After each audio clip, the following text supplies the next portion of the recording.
The Triforce is back. This is the Planet Nintendo podcast. So we have some great topics today, including modern game reviews, how much we look into them, and how do they influence other people, Nintendo franchises turning into movies, and special edition consoles and controllers. Which game is next?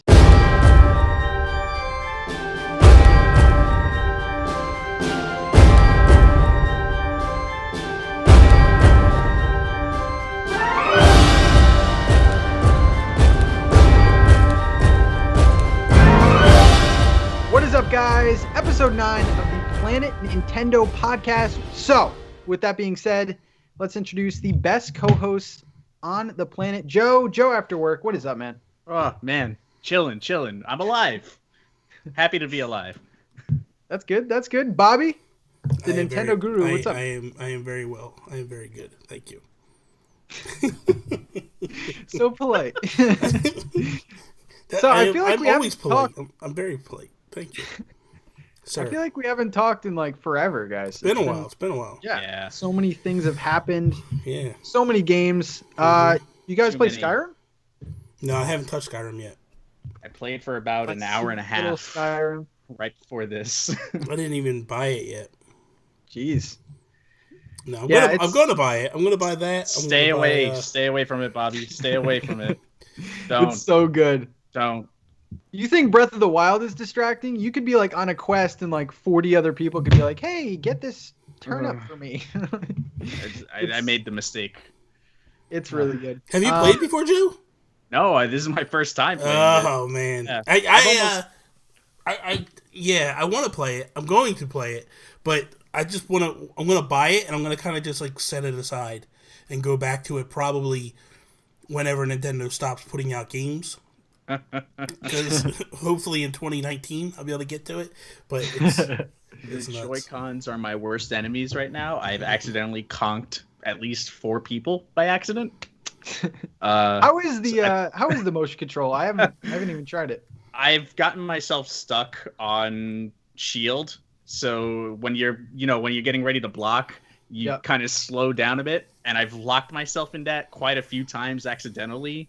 So there's some like jank to that I think it's me more so than the Joy-Con controllers.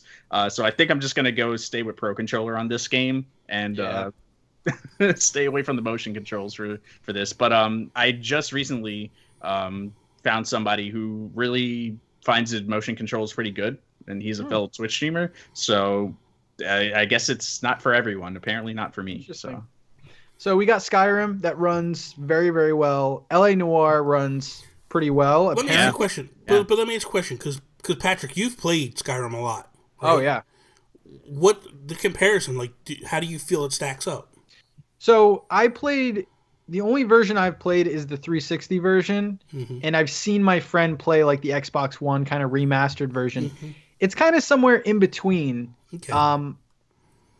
I was looking at videos to kind of see the difference because I really couldn't tell, and pretty much like the land is a little like less like overcrowded with like green and stuff like that. So it looks kind of bare at some points, but it's pretty comparable. Like this game's from 2011. Like you're gonna see the game is weird anyway. Like it's full of glitches, but like that's kind of like the charm of Skyrim, I guess. Yeah. I had one moment already in the middle conversation with somebody. They threw the tray and the food towards the person I was talking to. It was like the wife, and so the food's like in his chest, and it's like a piece of a food that's just like hanging off, and then he gets up and the tray flings off his arm and the food just drops down. It's like, this is what people talk about. That game is so weird. The jankiness and the glitches are just bad. So it comes with go ahead. It comes with all the DLC, which is a plus. The only thing it doesn't have that the Xbox One version has is the mods, the added mods. Oh, who cares? Yeah, who cares? I'm not really a mod guy anyway. Yeah, but who cares? We're gonna miss the Macho Dragons. Have you not heard about this, Bobby? No, the Macho Man Dragons. No, just look it up. The mods are a mess. I look it up. Well, Tony wanted to. I think Tony tinkered with the mods in Fallout 4 on the PS4. It's the same. It's like the same thing. You can put stuff in there. But so did you get LA Noire? I did. I did not. No. Okay. So how do you feel about LA Noire? Plays great. Looks good for being on Switch. I haven't had the chance to play it in handheld mode, but I didn't have any issues. The controls feel good. I was playing mostly in Pro Controller, if I remember correctly. This was a few days ago, and I mean, it looks fine. The faces, though, if it's a game from, there's another game from like what 2011, 2012, or something like that. Yeah. So the whole point of it being like you're supposed to be able to tell who's lying based on their facial expressions and whatnot. Look a little bit weird. But I can see what they were trying to do at the time, and I mean, 6 years ago, that was still super impressive. Yeah. That's the only part that I'm having really a hard time with, is trying to like figure out who's lying and who's not. Except for like this one person that was super obvious. Otherwise, it's an awesome detective game. It's like, I feel like if Telltale were to do Telltale could do a version of this in their own storytelling way. It's like a little GTA, a little bit adventure. And it's chapter based too, so you can do it in small spurts, which is great. I have to get both of those still. I did get Rocket League this week. Yes. Oh my god, dude, it's been so addicting. Oh my god, dude! And I need to buy. I'm probably gonna buy it tonight. Batman Telltale. Nice. Because that came out. That came out. So that game's actually. I was gonna get into that, but Black Friday, that game's going down to $20. $20, and who's the idiot who bought physical? it? Physical at GameStop, I believe. Okay. I'll wait for that then. I'll buy that. $8. There's a bunch of good games like that are gonna be $20, like Puyo Puyo Tetris, Lego Worlds, Dragon Ball, Xenoverse, Sonic Forces. You can put that in the garbage, but that's gonna be $25 as well. So yeah, there's a lot of good games. One thing I am super disappointed of, and I was gonna buy it day one, but I heard just so many terrible things about it, is RIME. There is a day one patch. Yeah, but I did the same thing. I canceled it. See, here's the thing. I was annoyed with the developers of RIME in the beginning because they were going to put the Nintendo tax on their game, and it was like they're going to charge $10 more than anywhere else. But then I happened to get it. Amazon glitch. I got it for the same price across the board. But I was like, why am I doing this? Like, I shouldn't buy this game at all. And then when I heard all the issues and people were just like, it's real janky. There's a lot of glitches, a lot of frame nonsense, rate real drops. Slow. Yeah, frame rate drops are through the roof. Single digit frame rate. Yeah. I'm like, you know what? I don't want this game. Why am I wasting my time on this game? Like, I have zero interest in that type of game. I'm not buying it. So I just dropped it. I was like, I'm done. Yeah. So are canceled it. Are they fixing that at all? Is it? Apparently there was a day one patch, but I don't know how much of the problems got fixed because they haven't. Nobody's seen. Well, nobody that I've noticed seemed to have mentioned it. Like how much actually got fixed from it. But what I don't understand is because there was frame rate drops in the Xbox One edition and the PS4 edition, all those. But you took another 6 months to put out the Switch version. I know. And you never fixed none of that? Like, that's another reason why I don't want to buy it. Like, no excuse. You don't reward bad behavior. Like, if you can't do what you're doing and do it right, then no, I don't want nothing to do with it. So, yeah. Yeah, that one just got bashed the day before it came out, and I think just a lot of people were going off that. I know on Nintendo Voice Chat they had mentioned that day one patch, and it's supposed to apparently fix a majority of those frame drops, but that's not. I mean, it depends where, No reason. And I think it's already got that bad notoriety of like, okay, I already hear the frame drops. You normally don't hear about like, hey, we're trying to fix this, or like directly from Tequila Works themselves. I haven't checked their Twitter in a while, so I don't know if they've announced anything else further. The thing of it is, guys, is again, they had months. They did. Issues. So there's no excuse in the world, and I'm over it. I'm really over these lazy developers.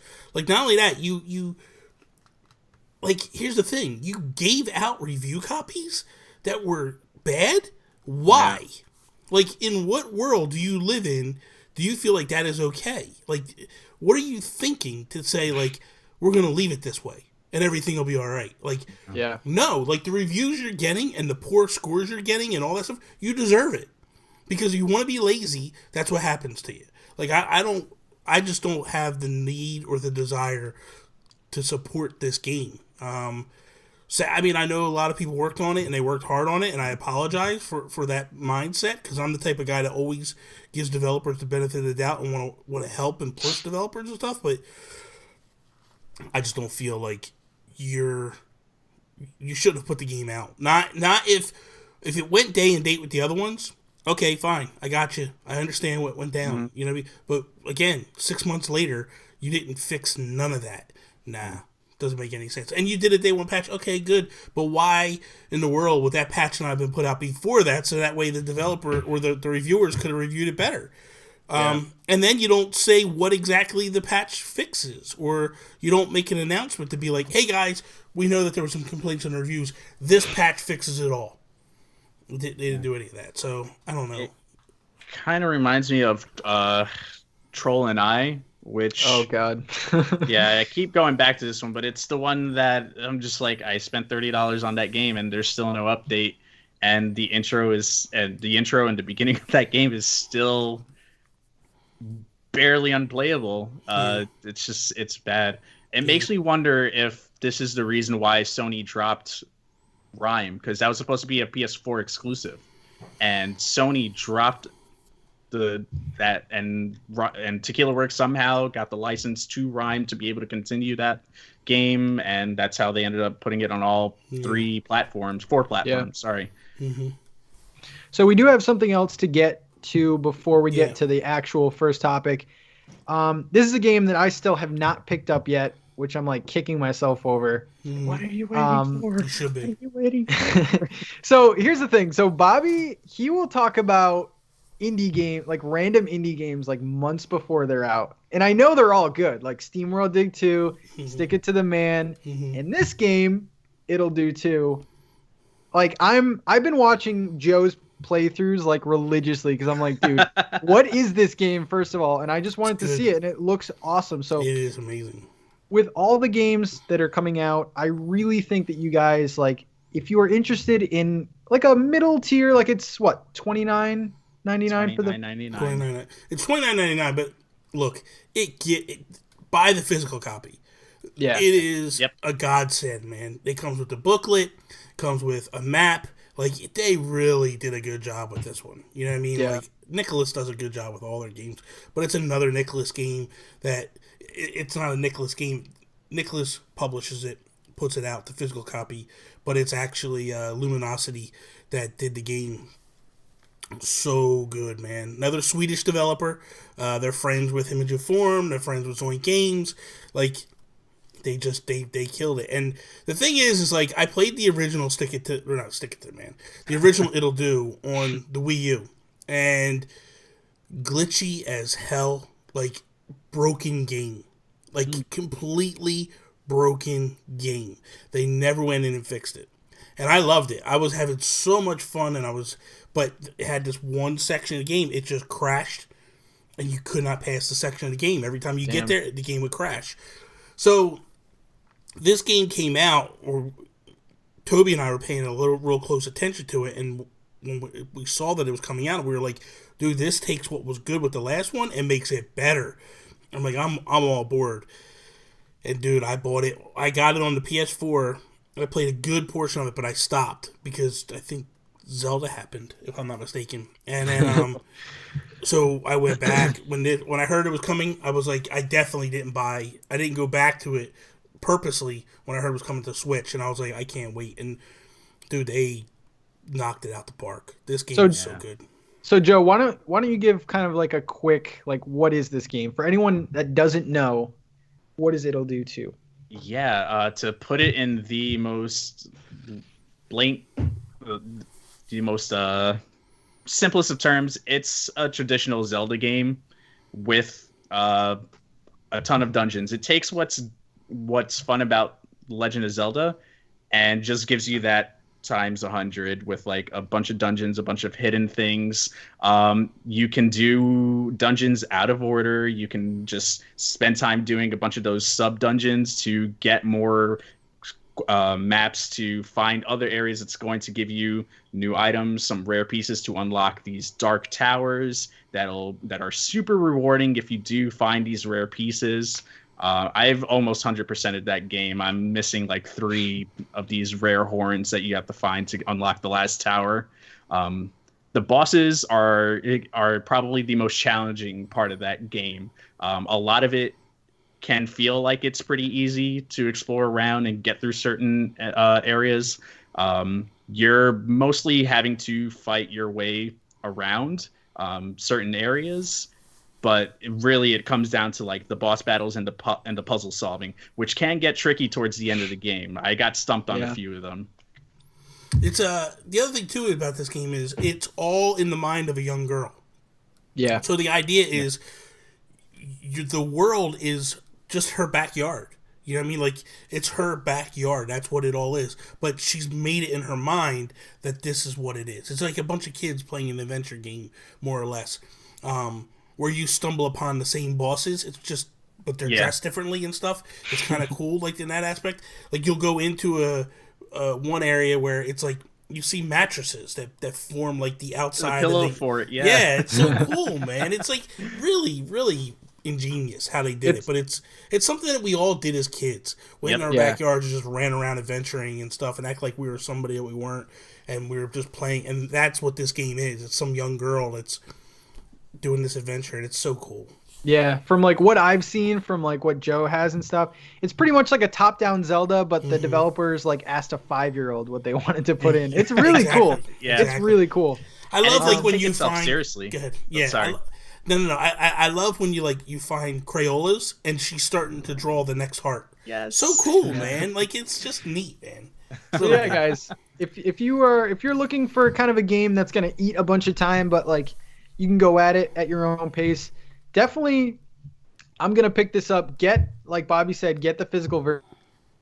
Like Nicholas' game comes with some extras. So, yes, I wanted to show some, give a little spotlight to this game. I can show them real quick what it comes with, just so, you know.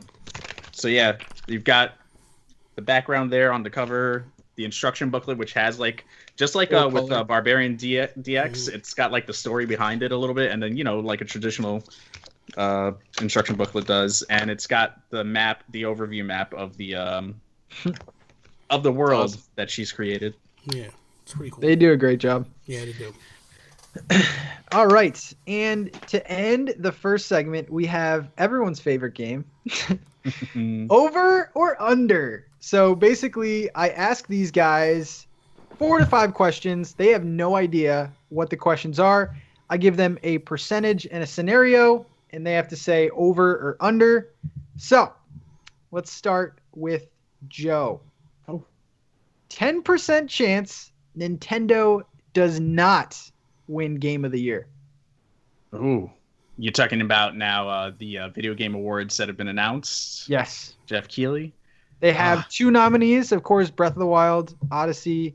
There's PUBG, get out of here. There's Horizon, and there's Persona 5, I believe. Persona 5, that was the other one. I was trying to remember what that other one was.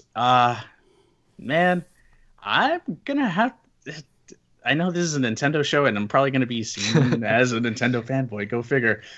I don't see why they wouldn't win this year. I'm going to have... So you said 10% chance that they don't win? Yes. I'm going under on that one. The only challenge I see is Horizon Zero Dawn out of that list, even though PUBG has like blown up. I'm still confused at the fact that it's in early access and it's a game that's part of Game of the Year. Just maybe there's just something I'm not looking at from that perspective. And Persona 5, I just don't think enough people played on that one. I'm going to put you on blast a little bit. What's up? If Nintendo wins, which game is it? Breath of the Wild. Ooh, I'm okay. calling Breath of the Wild, yeah. All right, Bobby, 10% chance Nintendo does not win Game of the Year. I think it's much higher. I don't think Nintendo is going to win. Ooh. They should win. Zelda should be Game of the Year, hands down. But I have a feeling that they're going to eat each other's votes up, and something's going to rise to the top. And I have a feeling PUBG is going to win. That's so confusing. It's not confusing. It's the talk next to Zelda. It's the talk of the year. You know, what it I mean? is. It gets more traction than anything except for Zelda. So yeah, and it's got like the most consecutive views, players at one time on. Yeah, Steam. But I feel like that game is only in the discussion. I mean, you can say what makes a game great, but it's buggy as hell. Like you said, it's early access, and it's.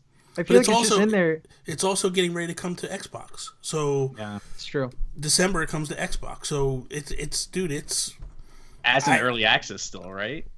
Yeah, but I don't know. I mean, at the end of the day, it doesn't matter what it is. People are playing the hell out of it. You know what I mean? So my thing is that I really think that I would probably say Nintendo has a 50% chance of losing this thing. I think it's really high because I think that so many people are going to vote Mario, Zelda, that it's pulling. Yeah. If it was just one Nintendo game, if it was just Mario or just Zelda, I think they win hands down. No question asked. But because you're telling Nintendo fans to pick one or the other, that's where they run into a problem. Yeah. I'm going to say over, not by much, I would say like 20% they don't win. So the GameCube turned 16 years old today. 15% chance we get GameCube Virtual Console, Bobby. The mystical rumor that no one has any evidence to back at all. According to those amazing leakers prior to the Switch launch, they all swore up and down we were getting it. 15% chance that we do get it, is that what you're saying? Yes. I think it's much higher than that.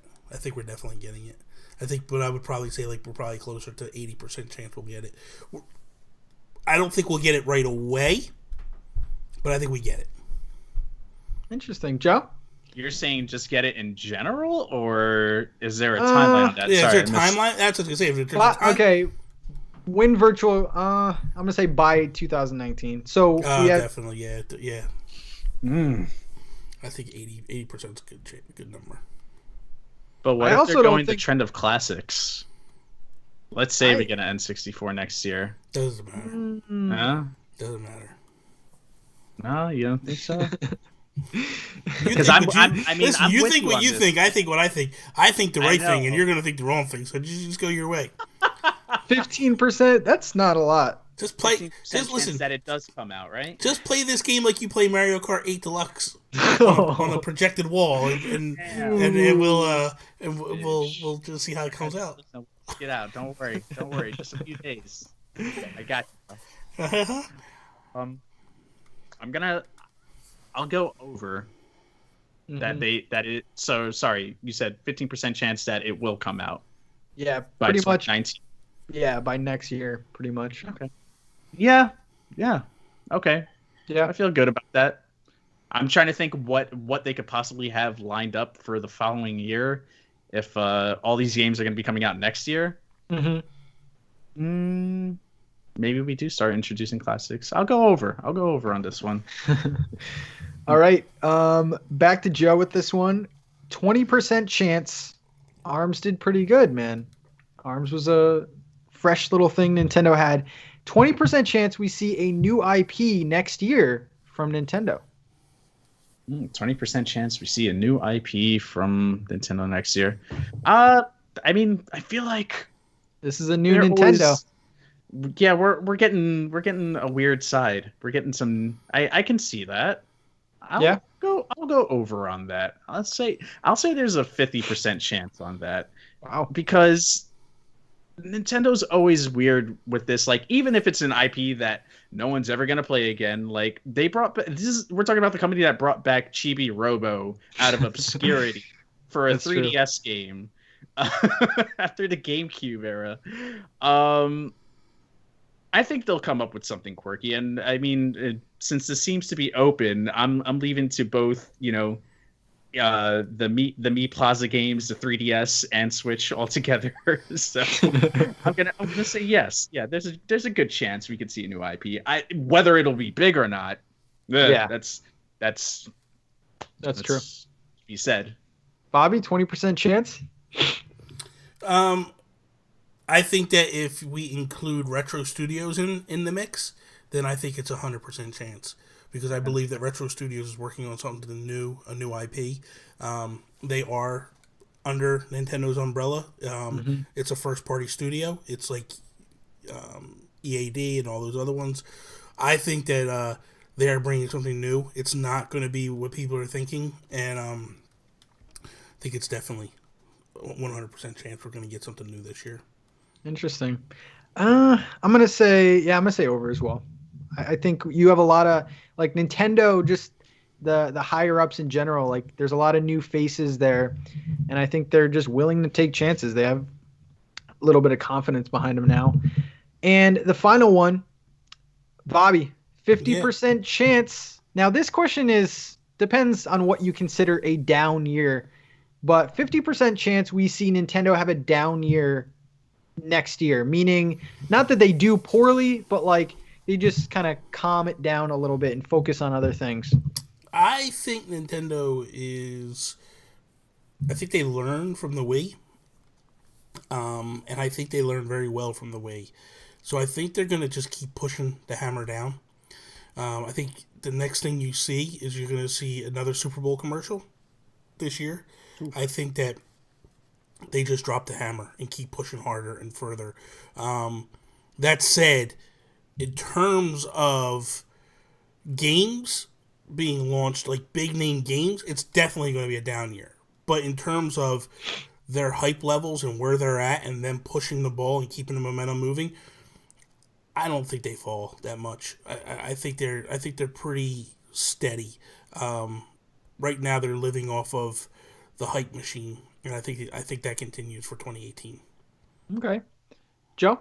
Yeah, I got to agree with Bobby on this one. I think this whole like one Nintendo game a month thing has worked out pretty well for them so far. Mm-hmm. I think they continue that going into 2018. I think they have to continue doing that into 2018. And the reason being is if we're talking from a business perspective, they just upped their numbers in what they're trying to sell by the end of Q4. Mm-hmm. So that ends around March, April. Yeah. March. Well, saying the end of March.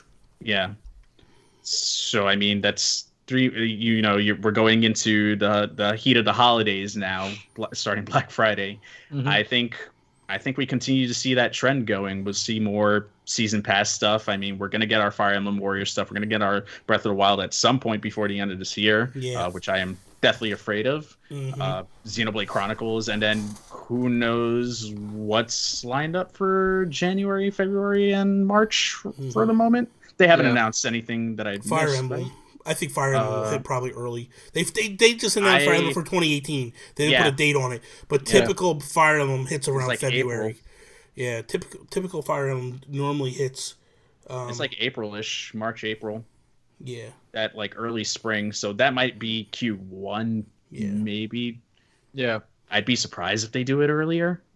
But then you also have Yoshi and Kirby, which they haven't announced any specific dates with. But those are also early in the year games too, so we might even see those.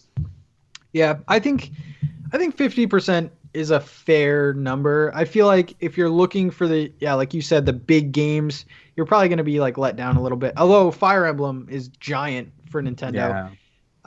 But I have this theory that I've been saying for a while now. I think 2019 is going to be like 2017 big. Like we're going to get a bunch of stuff. But next year you're going to see third parties. You're going to see every single indie come to the Switch. So it all depends on what you consider a down year, I guess. Yeah. All right, so let's get into the first topic of the day, and this kind of came up. I know it's a Nintendo show, but it kind of came up from Microsoft a little bit.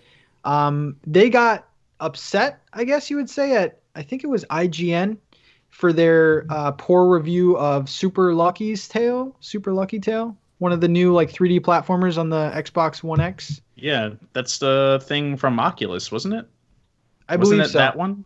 Yeah. And they kind of gave it a bad review. And I don't know, it turned off a lot of people. And this is like one of the first Xbox One X games. So like, I don't know, I guess they were kind of upset about it.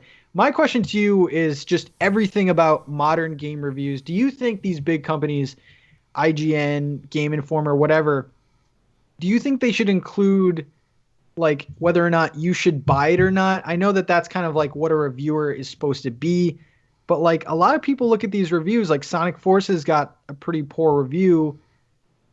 Do you think that they have a certain responsibility to stay neutral, or do you think they should just be like cut dry? This game sucks. I'll start with Bobby on this one. I feel like this. I do not read reviews. I do not look at scores. Well, I will look at scores, but scores mean nothing to me. I might use it to gauge, but I do not read reviews at all. What I do is I listen to podcasts. I watch YouTube videos. People that I consider like-minded people to me. People that when they say a game is good, I know that automatically I will like the game. So I listen to Per Schneider. I used to listen to Brian Altano, but he doesn't seem to really talk about games that much on Nintendo Voice Chat anymore. He might mention something he played, but it's not the way it used to be. He used to really get into depth, and I think he's more messing with PlayStation nowadays. Another one that I used to listen to a lot, but really doesn't do games that much anymore, is Colin Moriarty. Mm-hmm. I also used to listen to Greg Miller a lot, but kind of stopped listening to him. So the only one right now that I listen to is Per Schneider. If Per says that he played a game and he loves it, I go buy it immediately. I feel like that's your best bet. To get people that, if you've played a couple games that they like, then you know you're going to like a game. And that's because I feel like, here's the thing. Reviewers sometimes, what if a reviewer is doing a game and it's really not a type of game they like? Or that's true. You know what I mean? Like, it's hard to gauge if you're really going to like a game. You know, so if this reviewer, this particular reviewer, if I listen to what he's saying and at the end of the day, because he's not being strictly to what it was. See, when I was growing up and I read Nintendo Power, I know that was an extremely biased magazine to some degree, but they would do things where they would rate numerous things: graphics, sound and music, gameplay, all these different things. So I could look through and go, okay, this is good. Nowadays, they just slap one score on it, and that's it. And I don't feel like it's a cut and dry one score. I feel like it's a multitude of things. They never talk about the gameplay in the game. They never talk about all the, like, at least then I could look at the scores and I could get a better gauge of, is this game good or bad? Yeah. I feel like nowadays, if someone just isn't really feeling it, they just aren't going to, I don't feel like they go out of their way to hurt the game. And nobody wants to, to my knowledge, I don't think anybody wants to give a bad score or a bad review. But at the end of the day, you never know. Ryan McCaffrey's another one that I listen to. Yeah. But he doesn't do a lot of Nintendo stuff. So when he does do Nintendo stuff, I check it out and listen to what he's saying. Sam Claiborne is another one. But and Damon Hatfield is another one that I listen to. But for a while, it was a smaller circle. It was only a couple people. But now that some of the people aren't doing it anymore, I started to try to lean my ear on different things to see where it goes. But I have never, ever read a review and was like, yeah, I'm not going to buy this game based off this review score. Because I'm the type of person that likes to make the decision myself. Mm-hmm. I did not buy... I didn't buy Skyward Sword based off... I know it got a lot of 10s, but I was, at that time, reading reviews. And same with Other M. And I didn't play either of those two games because people were bagging on it because of the motion controls and the different things about it. And then I went back and played them later on, and I was like, I can now say if I like or don't like these games based on my beliefs, not what somebody preconceived put in my head. Yeah. And that's the thing. Like, side tangent. Like, I'm a big fan of DC. I've been for a long time. And DC gets a bad rap when it comes to movies. They get crushed every single time. But me as a DC fan, a lifelong DC fan, I feel like they're giving me what I want. So I'm happy with the movies that I watch. If I paid attention to the reviews, I wouldn't have gone and watched any of those movies. Yeah. And in the meantime, I go watch the movies and I enjoy them, and I walk out and I go, I had a good time. You know what I mean? I suspend disbelief as I walk through the doors and go into the movie, and then I watch and I go, that was a good movie. I'm happy, and I leave. So that's the main thing. Like, it's the same thing with video games. Like, I'm not gonna let somebody tell me that I shouldn't like a game. Yeah, like, that's not that's nonsense. Like, go play the game yourself, try it yourself, and then if you don't like it, that's life, man. That's life. You pick and choose, and you make mistakes all the time. But you know what? If you play a game, you go, you know what? I really don't like first person shooters. And then if I go buy Doom, well, then I'm just an idiot. You know what I mean? But if I like first person shooters, then you go buy them up and stuff. So yeah, I mean, I know some people need to use it as a gauge because they don't have the money to go spend a lot of money on it. But at the same time, like, don't base it off of a review. Talk to your friends. Talk to people that have played these style games. You know what I mean? Or different things. Like, video games today are kind of like just a repeat record. It's not a lot of innovation, a lot of new things. You know what I mean? It's all the same stuff over and over and over again. So, you know, if Mario Kart comes out, do you really need to read a review for Mario Kart? You're going to buy it regardless. It's always those, like, middle tier games where you're like, yeah, is it good? Like, yeah. So Joe, Bobby just talked about kind of like what we personally do, because we're kind of in a different position than, like, there is still a population of people, like, old school, that just watch an IGN review or just go to, like, Game Explain and, like, watch the review. Do you like, what do you think about modern reviews in that sense? Like, should they be neutral a little bit? I mean, I think they should honestly tell it how it is. I think that's the whole point of a review, is tell them about your experience with the game, what you like, what you don't like.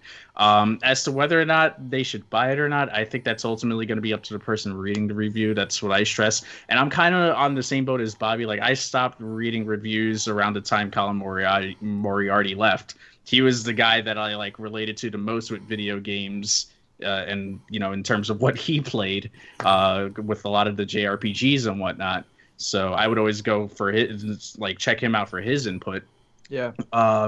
With that said, like, I'm one of those people that just loves playing video games. Like, I don't care what people say. I picked up Sonic Forces. I'm going to play it. I'm probably going to enjoy it. But that's my own love trash, man. Bro, and you know what? I'll keep gobbling it up. And I'll take more poops afterwards. It's all good. But no, seriously, like, I just love playing video games, so I'm probably the poorest judge of character when it comes to, like, whether someone should buy something or not. You just buy all the trash in the world, and then, like, are like, hey, yo, but I'm gonna make treasure out of that. I'm gonna make gold. Yeah, okay. Yeah. Okay. So you keep telling yourself that, Sonic. So the one thing that I've always had problems with is review scores, because they're so, like, it's such a broken system, because you can have a game that you think is like a 9 or a 10 in, like, 2014, and then this year you can have a 9 and a 10, and then you compare those games, and it's like, I hate review scores. Whenever I do reviews, because us three, we do, you know, we get copies and stuff like that. Whenever I do a review, that's the last thing on my mind. Like, I point out, okay, is the gameplay good? Like, we were talking about RIME earlier. Mm-hmm. In that case, I want a review. Like, I did not buy that game because of the multiple reviews. So in that sense, like, that's the stuff that I want to know, not like, oh, I didn't like the story. Just, like, don't say you didn't like the story. Tell me what the story was, or, like, it was lacking or something. I don't know. But yeah, review scores for me. And the other thing is, like, when people get review copies, I feel like, and I've even heard reviewers say this, I didn't have enough time to do this feature. Why did you review it then? Like, why didn't you play through the game? And I feel like modern reviewers, it's all about who can get the review out first. Like, if you go on YouTube and you go to, you know, anyone that's in the video game industry, they will upload all of their reviews at the same time.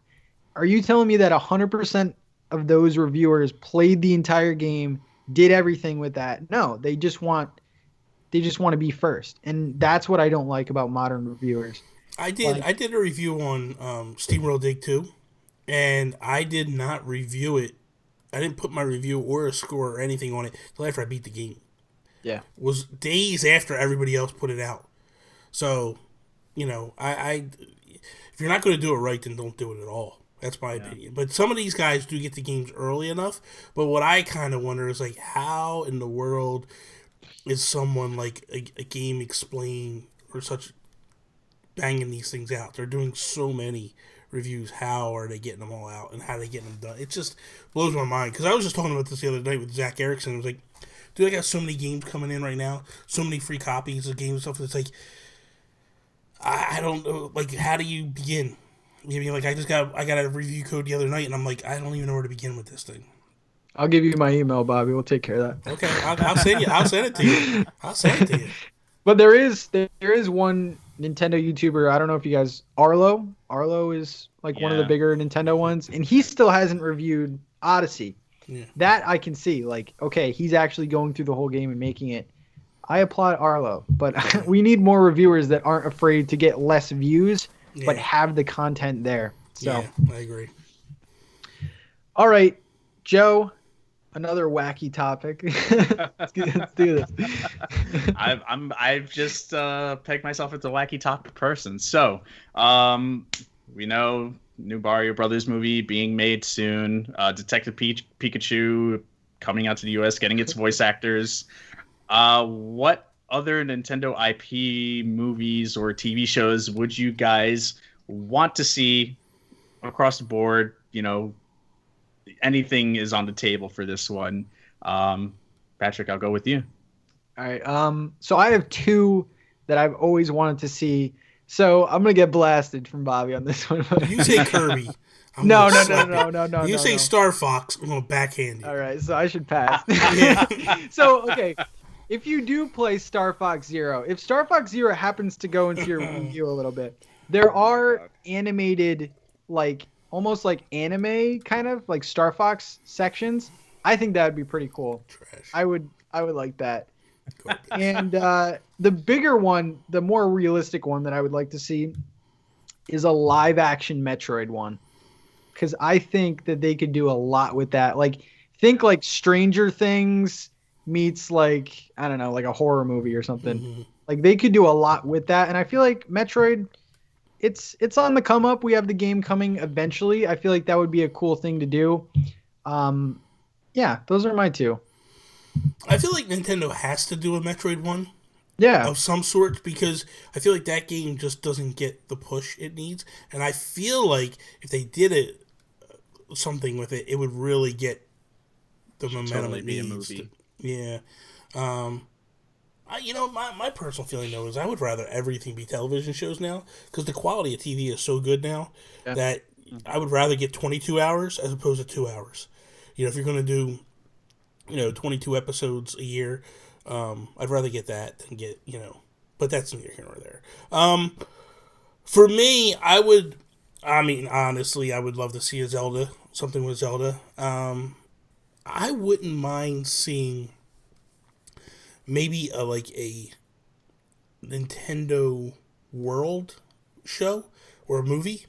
The one thing that I thought was really, really cool with Brawl, Super Smash Bros. Brawl, was when you did, what is it, Sub-Zero, whatever it was, at Substation, the emissary thing, whatever it was, but you did like a storyline, and it was basically like, and it had like all these different characters coming up, and it was like the good guys and the bad guys, and you're fighting against each other, and you're trying to do all this different stuff. I would love to see something where, it's a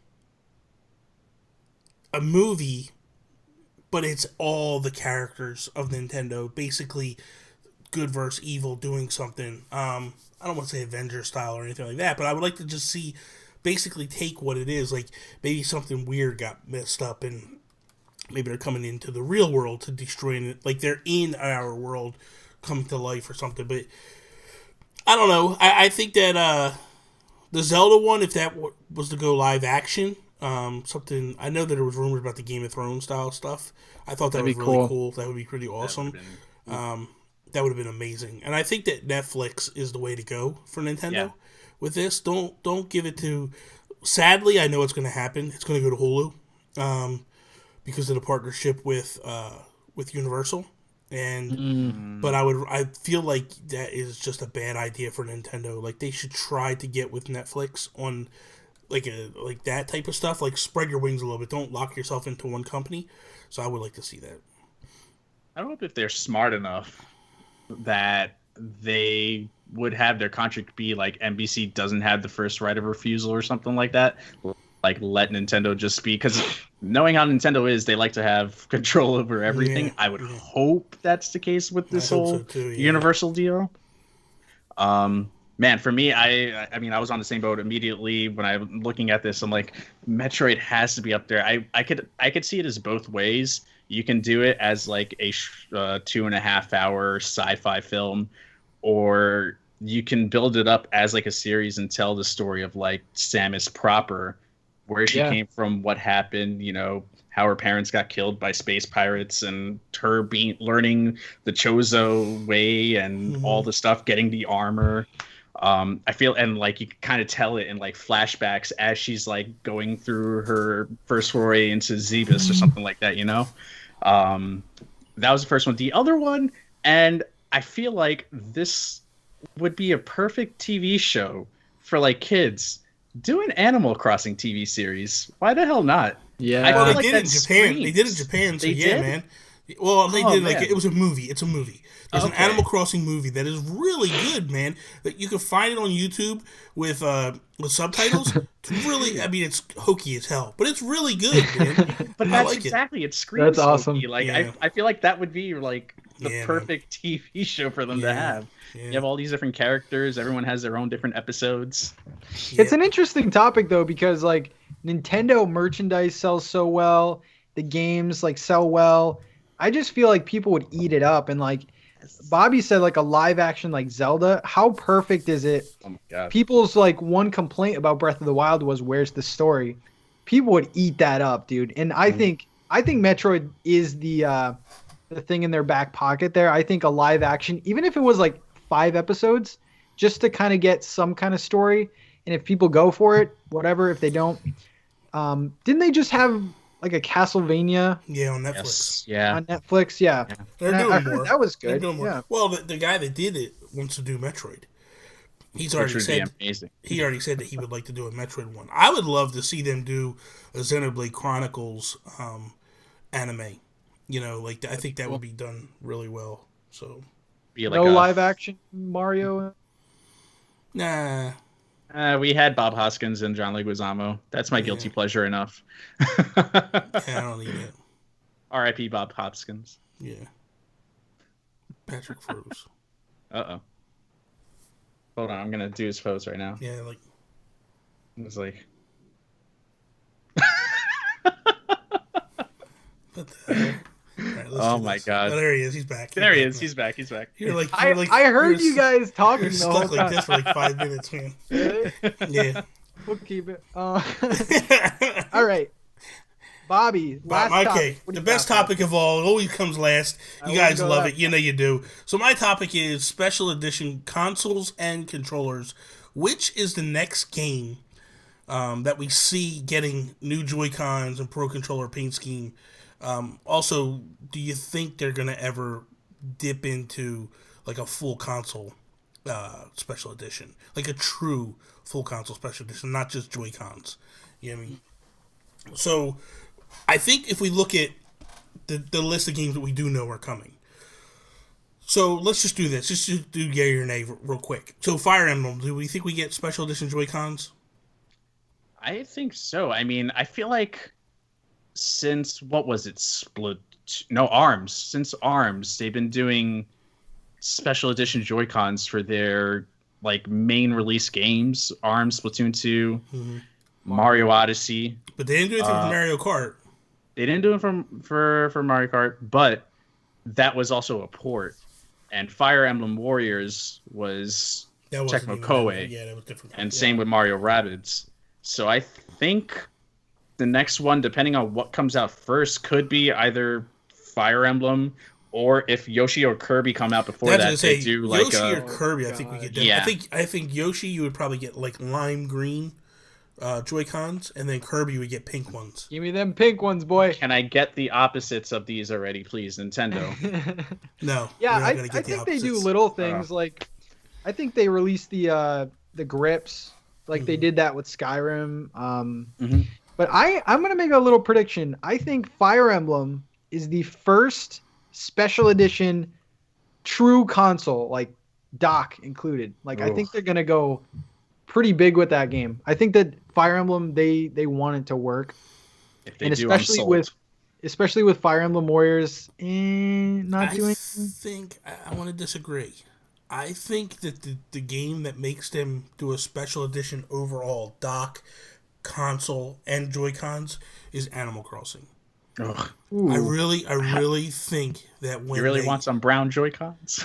No, I don't think they'll do that. I think they'll do like maybe grass patterns. Yeah. On them, you know what I mean? Like I think the back might be grass patterns or whatever.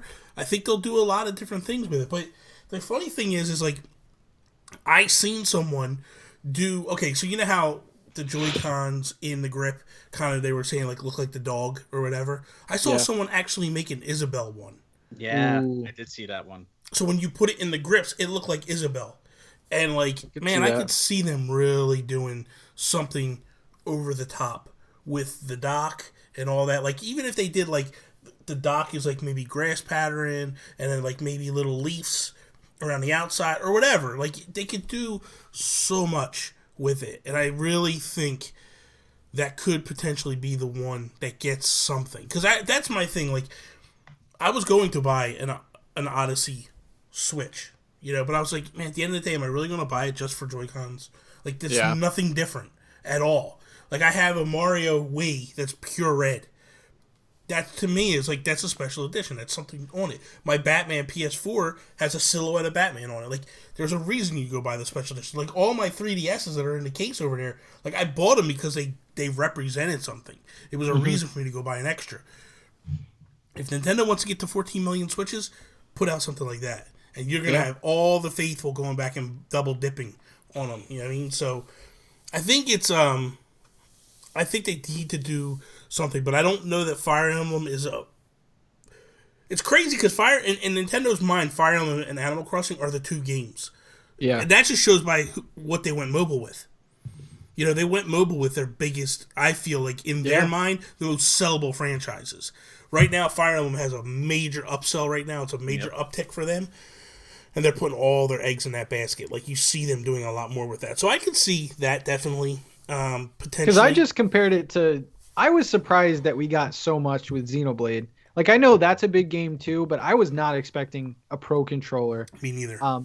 I thought that we were going to get a Mario Pro Controller and something else. Like, the special edition makes sense. I mean, we're looking more towards next year, but I would be shocked if Metroid Prime 4 doesn't get everything. Special edition, dock, whatever. Like, they're going to milk that. Dude. But yeah, it's going to be interesting to see if like little games like Kirby and Yoshi will get anything.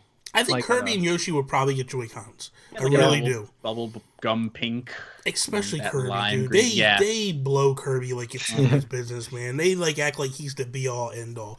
And especially because of the whole ties with Iwata, they're going to push it even further. You know what I mean? Yeah. Because it's so... Kirby. It's garbage. And I'll buy all of it. And I'll buy all of it, too. Speaking of Joy-Cons, though, did anybody see the screenshot of the Nintendo Minute? It got debunked. Is it, like, fake? I wanted to know. That's why...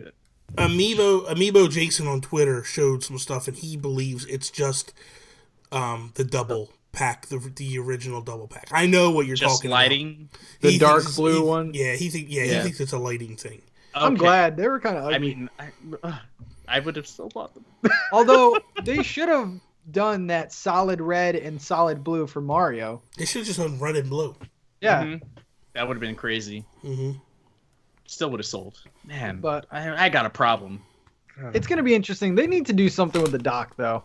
Like, it's already what? Like, how much is it? $80? $90? Yeah. $90, yeah. Monster Hunter Monster Hunter Double Cross got a special edition in Japan where they did something to the dock. Oh, that's right. They kind of etched it a little bit. The insignia on there. Yeah, so I would like to see them do something like that. Like, even if you did, like, if they did Animal Crossing, it was just, like, basically one color, and then the corner you had a big leaf or whatever. Like, it'd be kind of cool, man, just to do something different. Animal Crossing, though, of all the franchises? Because Animal Crossing has a huge following. But Pokemon isn't Nintendo. I mean, it's Nintendo, but it's not. But I mean, you know what, though? You're probably right, dude. You're probably right, because Pokemon always gets special edition stuff, so I can see a Pikachu. God. I can see a Pikachu edition. Pikachu's face, or the freaking Pokeball like they did with the 2DS XL or something. Real quick, like, Joe, I know you got the new Pokemon game. Oh yeah, I do. I got both of them. What do you mean? Oh God. I got the dual pack. Dude, what? Who did you kill for money, dude?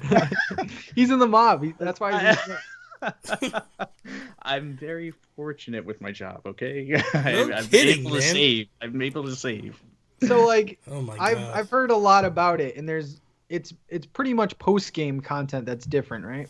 It seems like that. There's some minor changes to the story. There's some minor changes. I was playing it last night, and they added a couple new things, even with like the page writer ones. Like you can do mantine surfing to travel across to another island, and like it turns into Kelly Slater's Pro Surfer, where you're doing tricks on the freaking waves and everything until you reach the island.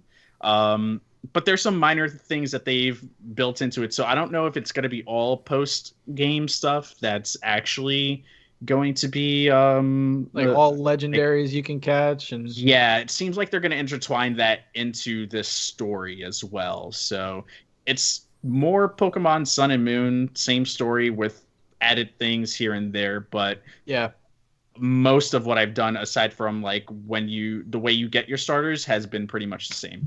Yeah. That is I mean, later in the year, we're going to do like recaps of the year and stuff in total. That's my biggest head scratcher of the year. Ultra Sun and Ultra Moon. I just don't get it. I don't get why you released 2 games. It's like, whatchamacallit? Like, oh my goodness. Like a Black and White 2. Yeah. I would almost say. It doesn't necessarily take place a few years after. It's an alternate universe. Yeah. But maybe again, they could be explaining it in the story, and I just don't know yet. I haven't gotten there. Sure. But I'll let you guys know in the next episode if that's the case. But yeah, I could see, going back to your topic, Bobby. I could see a Pokemon one, even though it's not directly with Nintendo. Yeah. It's gonna be interesting though. I think we're gonna get. So now, let's segue into this a little bit. So when is the next Direct? You guys think? Like main, like big stuff Direct. I'm afraid to say before the end of this year. I almost think we wait until January when the date that they announced the Switch. Yep. And everything, like when they did that big conference in January, around that same time frame. What was that, like the second week of January? Yeah, I think it's one of those things where they basically kick it off in January and go, okay, this is what we're doing for the next year. I can't wait for that. Yeah. Not the next year, but the next few months into the new year. Yes, yeah. Yeah. And we don't know anything. I mean, they could do December. They've done December before. Yeah. But they've also been very notorious that right after the new year, they hit with a Direct. So that's a potential that we could see. I could see January. Yeah. All right. So that is all the topics that we have for today. Anyone wondering about next week? I know that there's kind of like a holiday and stuff. We will have an episode for next week too, even though this is, I don't know why I'm talking, because this is this episode. Just go good. This is actually going to come out after the holiday. You know, you're a mess. I'm a mess. But anyway, guys, before we sign out, why don't you guys sign out? Joe, where can people find you? At Joe After Work on Twitter, youtube.com/Joe After Work, and twitch.tv/Joe After Work. And Bobby, what about you, man? Nintendo Gurus on Twitter, on Instagram, Nintendo Guru on YouTube. Check it all out, please. Yeah, awesome. Also, Nintendo Talk is on Instagram, and I'm sorry if you guys work at GameStop, because I'll probably be calling you. So. Oh no! What a bum. Nothing better to do, right? All right, guys. Thank you so much. Episode 10 next week. Time's Support weird. your chibi art. All right, guys. See you. Peace out, Preston.